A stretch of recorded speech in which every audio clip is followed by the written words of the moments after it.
दिवाली में पूजा अर्चना करके हम लक्ष्मी को प्रसन्न करने की हर कोशिश करते हैं, लेकिन इस दिवाली हम आपको लक्ष्मी को घर लाने के लिए कुछ ऐसे नुस्खे बताएंगे जिनसे न सिर्फ वो आपके घर आएंगी बल्कि आपके साथ रहेंगी भी।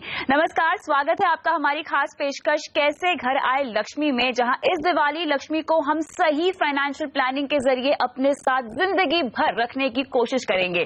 इस शो में मेरे साथ है गौरव मशरूवाला और पंकज मटवाल। आप दोनों का ही स्वागत है। गौरव जी, आपसे अक्सर हम बात करते रहते हैं लक्ष्मी और धन संपत्ति जैसे मुद्दों पर, टॉपिक्स पर। मुझे ये बताइए कि हम कहते हैं कि लक्ष्मी बहुत चंचल होती है और इसीलिए उनकी पूजा अर्चना करना बहुत जरूरी होता है। हालांकि उसका एक एस्पेक्ट ये भी है कि आप सही फाइनेंशियल प्लानिंग कीजिए तो लक्ष्मी आपके पास हमेशा रहेंगी। लेकिन क्या वाकई लक्ष्मी चंचल होती है? नहीं, हम चंचल है। हम इतने चंचल है और इतने अभिमानी है कि हम ये दोष भी लक्ष्मी जी पे डाल देते हैं। एक कॉन्सेप्ट है शास्त्रों में, लक्ष्मी अनपगामिनी। किस तरह की लक्ष्मी? जिन एक दफे आपके घर पे आए तो उनके पैर, मतलब ये संस्कृत है, न रहे, मतलब आपके वहां आके हमेशा रहे। लेकिन ऐसी लक्ष्मी कब आएगी? लक्ष्मी शादीशुदा है। अगर उनके पति विष्णु, जो गॉड ऑफ एथिक्स है, उनके साथ लक्ष्मी अगर आपके घर में आए तो वो कभी नहीं जाएंगे। और इसका मतलब ये कि एथिकली कमाई हुई लक्ष्मी, नीतिमत्ता से कमाई हुई लक्ष्मी, दूसरों के साथ बांटी हुई लक्ष्मी, मतलब शेयर विद कम्युनिटी, एंड जब भी उसके बचत करने की बात आए तो एक बुजुर्ग की तरह, एक मैच्योर्ड इंसान की तरह, उस तरह आप करेंगे तो आपके वहां अनपगामिनी लक्ष्मी आएगी जो आने के बाद कभी ना जाए। बिल्कुल, यानी लक्ष्मी को संभालने के लिए आपको मैच्योरिटी दिखानी चाहिए, जिसके लिए प्लानिंग बहुत ज्यादा जरूरी है। पंकज जी, इस दिवाली प्लानिंग का महत्व क्या है? अगर हम ये कहना चाहें कि नए साल की शुरुआत होती है और हिंदुओं का नया साल शुरू हो जाता है, तो ऐसे में किस तरह की प्लानिंग करें ताकि साल भर लक्ष्मी आपके साथ बनी रहे? बिल्कुल, देखिए, सबसे पहली बात तो ये है कि आपको अपना बजट जो होता है वो बहुत जरूरी होता है। नहीं तो क्या है, खर्चे ज्यादा हो जाते हैं और इनकम कम होती है। अब जो लक्ष्मी आई है जिसकी आप बात कर रहे हो, वो रुकेगी तभी जब आपको पता होगा कि खर्च कितना करना है और लिमिटेड हो, आपकी इनकम से बाहर ना जाए। तो ये बहुत जरूरी है कि शुरुआत हमेशा अपना बजट जो है वो कंट्रोल में होना चाहिए कि आपके खर्चे आपके इनकम से बाहर नहीं निकलने चाहिए, जो अक्सर आजकल हो गया है, बहुत आसान हो गया है।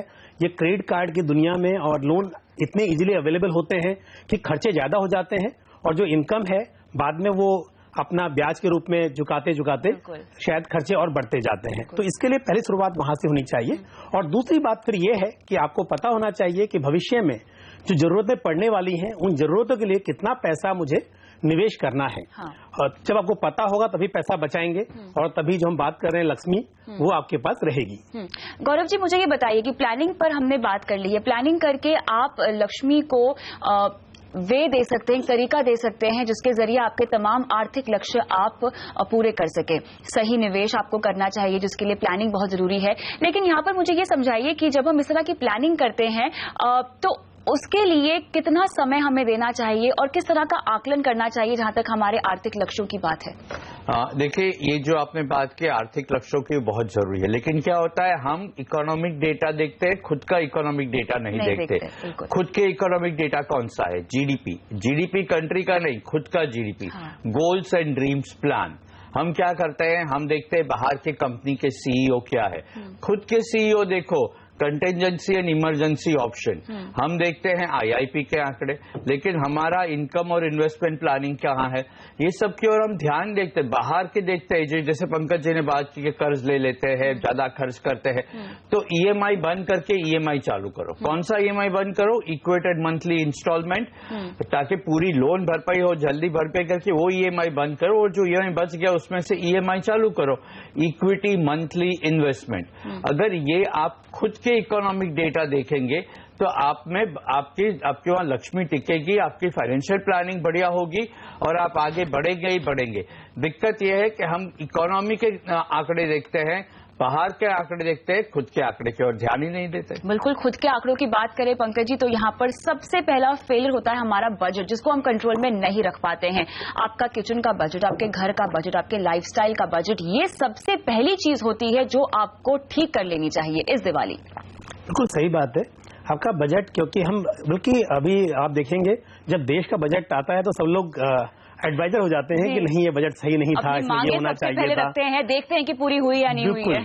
लेकिन ये नहीं देखते हैं जो अपना खुद का घरेलू बजट है वो बराबर है कि नहीं है, अपने खुद के खर्चे शायद कंट्रोल में नहीं है। और एक ये जरूरी और भी ज्यादा हो जाता है क्योंकि अब आपके पास पैसा आसानी से उपलब्ध है, खुद के इनकम नहीं है तो भी 0% EMI, credit card, online shopping में जो फैसिलिटीज हैं, बहुत इजी है पैसा खर्च करना। तो ऐसे में बहुत जरूरी है आप उसको कंट्रोल कर पाएंगे जब पता होगा कि आपको इससे ज्यादा खर्च नहीं करना है, अदरवाइज कल को प्रॉब्लम होने वाली है।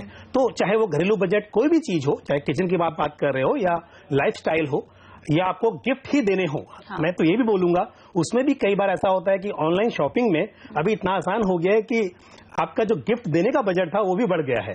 तो इसके लिए आपको देखना चाहिए कि आप कितना पैसा आप इसको संभाल सकते हो, आप कितना पैसा खर्च कर सकते हो, उस हिसाब से ही आपको प्लानिंग करनी चाहिए। बिल्कुल गौरव जी, हम बात कर रहे हैं प्लानिंग की, अपने खर्चे कंट्रोल में करने की, लेकिन एक एस्पेक्ट ये भी है कि आपको अपने पैसों को एंजॉय करना चाहिए। लक्ष्मी को भी आप थोड़ा खर्च करेंगे तो वो आपके पास वापस आएंगी, शायद आपके पास हमेशा के लिए रहेंगी भी।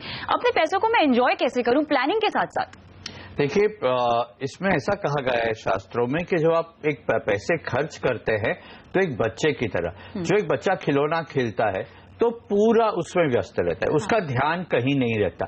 उसी तरह जब आप पैसे का खर्च करते हैं तो वो तो एंजॉय कीजिए। हम लोग अगर कहीं बड़ी गाड़ी ले ली, अच्छा लगता है, गाड़ी में घूमने गए, फिर बाजू वाले की गाड़ी देखी, उसका मॉडल नया है कि पुराना, अगर उसका मॉडल नया है तो हमारा सब आनंद चला गया, उसका पुराना अच्छा।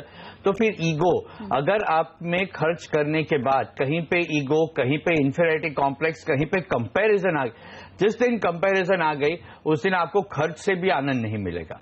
तो उससे दूर रहे, खर्च करे, कर्ज लेके खर्च ना करे। क्योंकि फिर तो क्या होगा कि आज खर्च कर लिया और पूरे साल तक वो खर्च भुगतते रहोगे। तो ऐसे लोन लेके, कर्ज लेके खर्च ना करे, खर्च करे लेकिन जब करे तो उसका पूरा आनंद उठाए, लुफ्त उठाए। ऐसा नहीं कि फिर से मन भटकने लगे, फिर तो खर्च का भी फायदा नहीं होता। ऐसे में पंकज जी, मुझे कई सवाल हमारे जो युवा दर्शक हैं वो पूछते हैं कि हमें पहली सैलरी मिली है, हमें कैसे अपने आर्थिक लक्ष्यों को आंकना चाहिए, कैसे प्लानिंग करनी चाहिए। इस दिवाली शुभ अवसर है, खरीदारी तो आप सब कर ही रहे होंगे, लेकिन साथ ही क्यों ना शुभ निवेश से भी शुरुआत की जाए। क्या टिप्स देंगे आप खासतौर से युवा दर्शकों को? देखिए, एक चीज तो यह है, बिल्कुल जब युवा होते हैं कई बार बहुत सारी बातें क्लियर नहीं होती हैं। जब आपके ऑलरेडी शादी हो चुकी होती है, बच्चे होते हैं, तो पता होता है कि कब एजुकेशन की जरूरत पड़ेगी, कब शादी की जरूरत पड़ेगी। बट ऐसा हो सकता है कि उस वक्त आपके ये सेट नहीं हो। बट एक चीज तो फिक्स है, रिटायरमेंट प्लानिंग। बिल्कुल। तो मैं तो ये बोलूंगा जैसे ही जॉब लगती है पहली सैलरी से ही रिटायरमेंट प्लानिंग स्टार्ट कर देनी चाहिए। दूसरी बात, अगर आपको और कुछ डिसाइडेड नहीं है तो भी एटलीस्ट, क्योंकि इक्विटी में इन्वेस्टमेंट आज भी बहुत कम है, रिटेल निवेशक जो हैं बहुत कम है, तो कम से कम आप इक्विटी म्यूचुअल फंड में SIP के जरिए, चाहे 1000 रुपए से शुरुआत करें, 2000 से शुरुआत करें, आप इक्विटी मार्केट में पार्टिसिपेट करना स्टार्ट करें। तो और इन दोनों को अगर साथ में मिला दें, क्योंकि रिटायरमेंट आपका बहुत लॉन्ग टर्म का गोल है और उसके लिए आप इक्विटी में SIP के जरिए स्टार्ट करेंगे तो बहुत ही फायदा होगा। अब तीसरी बात एक और होती है, टैक्स प्लानिंग, क्योंकि ये हमेशा यंग जनरेशन जॉब ज्वाइन करती है तो टैक्स के लिए तो सोचती ही है। अब टैक्स प्लानिंग के लिए भी अगर हम ये करें कि रिटायरमेंट प्लानिंग भी हो और आपका इक्विटी में निवेश भी हो, तो आप ELSS जो इक्विटी लिंक सेविंग स्कीम है उसमें SIP करें, तो आपके तीनों चीजें हो जाएंगी, टैक्स प्लानिंग भी होगी, आपकी रिटायरमेंट प्लानिंग भी होगी और इक्विटी के जो बेनिफिट मिलते हैं वो आपको मिलेंगे। तो यहाँ पर जो टिप्स हम आपको दे रहे हैं कि युवा दर्शक ही नहीं, वो तमाम दर्शक जिन्होंने अभी तक अपने निवेश की शुरुआत नहीं की है और दिवाली पर करने की सोच रहे हैं, शायद ये शो देखने के बाद आप सोचे, तो ये आपके लिए भी लागू है, ये टिप्स आपके लिए भी है। लेकिन फिलहाल रुकते एक ब्रेक के लिए। ब्रेक के बाद समझेंगे गौरव जी से कि दिवाली के जो 5 दिन होते हैं उनको ध्यान में रखते हुए क्या क्या निवेश अगर आपको करना है तो आप कर सकते हैं, क्या क्या होता है शुभ निवेश इन 5 दिन, वो जानेंगे इनसे। साथ ही पंकज जी से पूछेंगे कि इतने गोल्स उन्होंने बताए हैं हमें, उनके लिए निवेश की रणनीति क्या होनी चाहिए, ये सब कुछ जानेंगे इस छोटे से ब्रेक के बाद।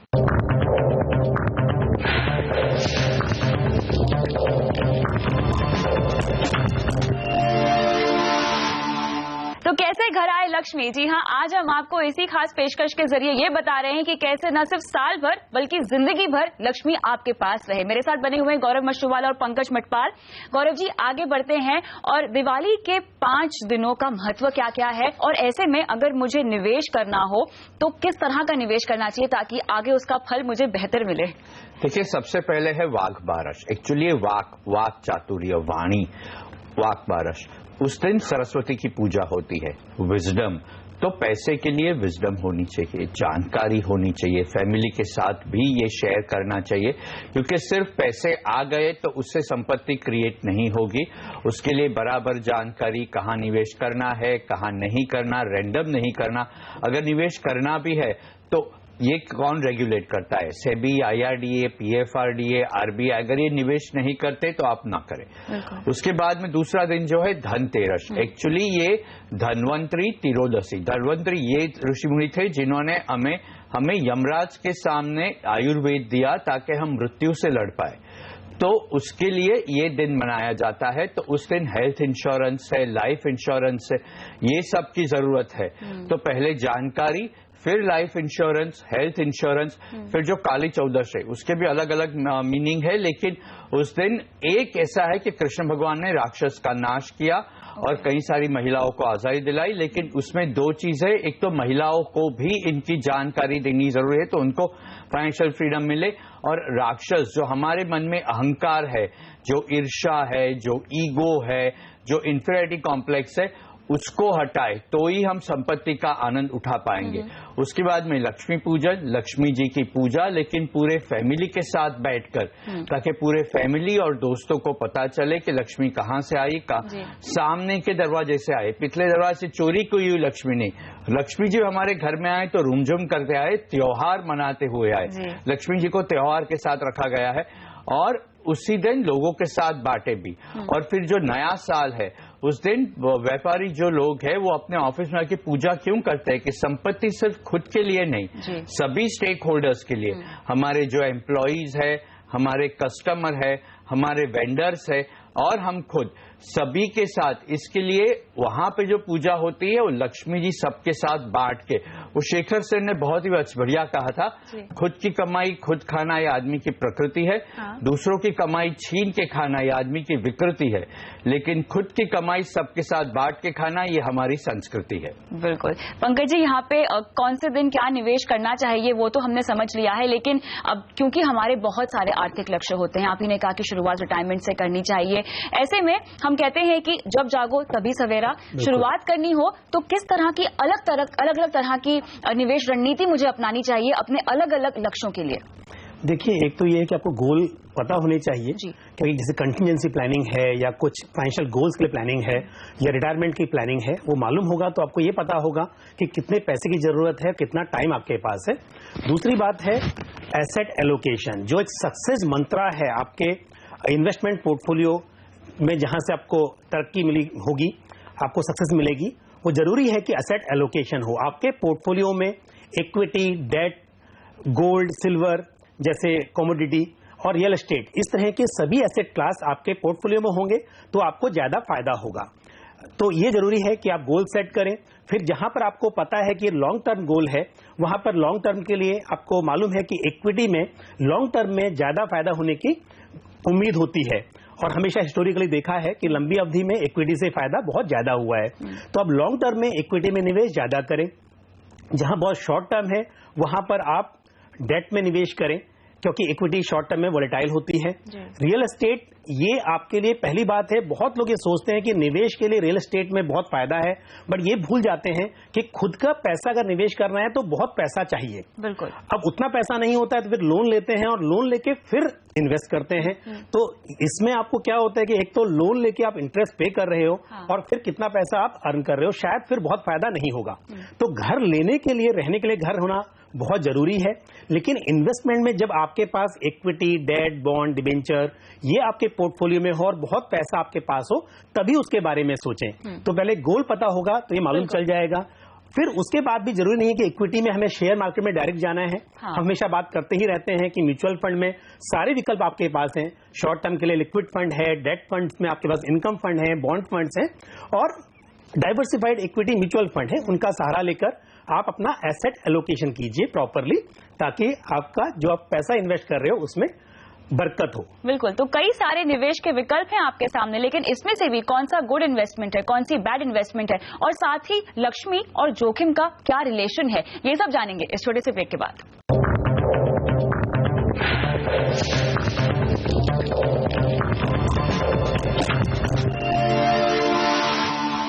तो कैसे लक्ष्मी आपके घर आ सकती है इस दिवाली, इसी पर हम कर रहे हैं चर्चा, और हम पहुंच गए हैं शो के आखिरी पड़ाव पर, जहां पे हम जानना चाहेंगे गौरव जी से कि जोखिम और लक्ष्मी के बीच में संबंध क्या है।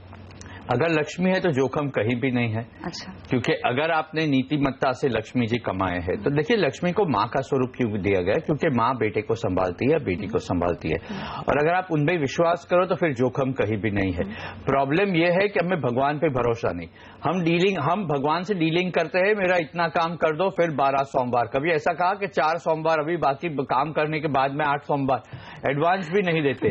जिस दिन भगवान पे भरोसा कर लिया, लक्ष्मी जी का स्वरूप इसलिए दिया गया है कि हम नीतिमत्ता से कमाएं, समाज के साथ बांटे, और हम बुजुर्ग के, जो मैंने आगे कहा, फिर जोखिम की बात नहीं आती। जोखिम कब आता है, जब हमारे गोल्स को और इन्वेस्टमेंट को लिंक नहीं किया गया।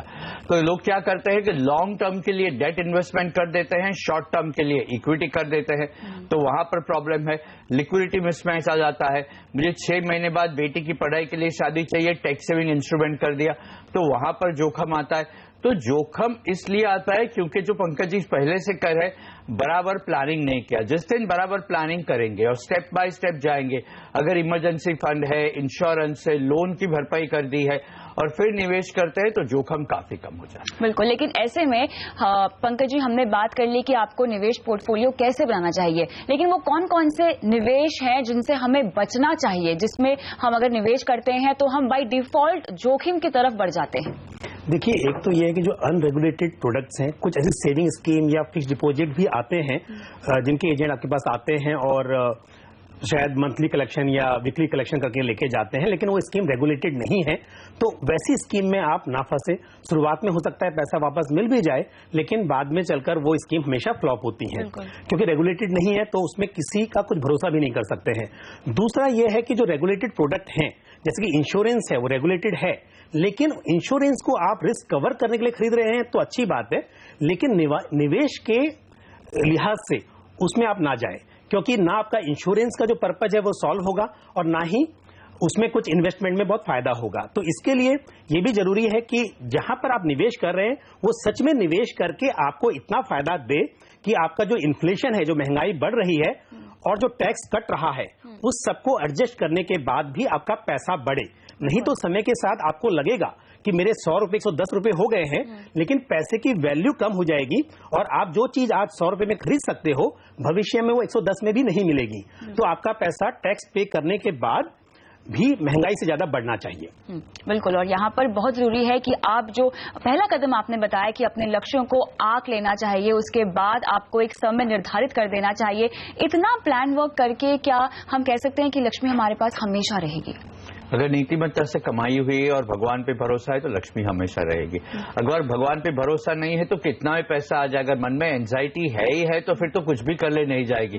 तो भगवान पे भरोसा करे।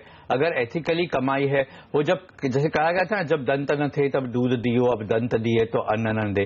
जब दंत नहीं था तो माँ का दूध दिया, अभी दांत दिए हुए है तो अन्न देगा, उनका विश्वास तो करो। हम विश्वास नहीं करते, वहीं पे प्रॉब्लम है। बिल्कुल, और इस विश्वास के लिए हमें सही निवेश करना चाहिए, सही निवेश विकल्प के बारे में जानकारी हमारे पास होनी बहुत जरूरी है पंकज जी। लेकिन कई बार हमने ये भी देखा है कि लोग जोखिम नहीं उठाते हैं और टैक्स प्लानिंग के लिहाज से ही निवेश करते रहते हैं, जिससे कि वो फायदा भी नहीं उठा पाते बाजार में आ रहे उतार चढ़ाव का। ये जो अप्रोच है, ये कितनी सही है? कविता, जो लोग बोलते हैं जोखिम नहीं उठाते हैं, एक्चुअली वो ज्यादा जोखिम उठा रहे हैं। आपके पोर्टफोलियो में अगर बहुत ज्यादा रिस्क फ्री एसेट्स हैं, इसका मतलब भविष्य में जब आपको पैसे की जरूरत होगी, शायद उस वक्त उतना पैसा अवेलेबल नहीं होगा, तो वो जोखिम बहुत बड़ा है। अगर रिटायरमेंट के वक्त पैसा नहीं है आपके पास, तब कहां जाएंगे? तो इसके लिए ये कहना कि जोखिम नहीं है, शायद आपको लगता है कि आप मार्केट की वोलेटिलिटी से डर रहे हैं, लेकिन शायद बड़ा जोखिम हो सकता है। बिल्कुल, और यहाँ पर हम समाप्त करते हैं हमारी ये खास पेशकश। बहुत बहुत शुक्रिया आप दोनों का इस शो पर आने के लिए। तो दिवाली की ढेरों शुभकामनाएं के साथ हम आपको यही बोलना चाहते हैं कि नीतिमत्ता से कमाई गई लक्ष्मी को अगर आप सही फाइनेंशियल प्लानिंग के जरिए निवेश करते हैं तो सुख, समृद्धि और संपत्ति आपके पास जरूर आएगी। दीजिए इजाजत, नमस्कार।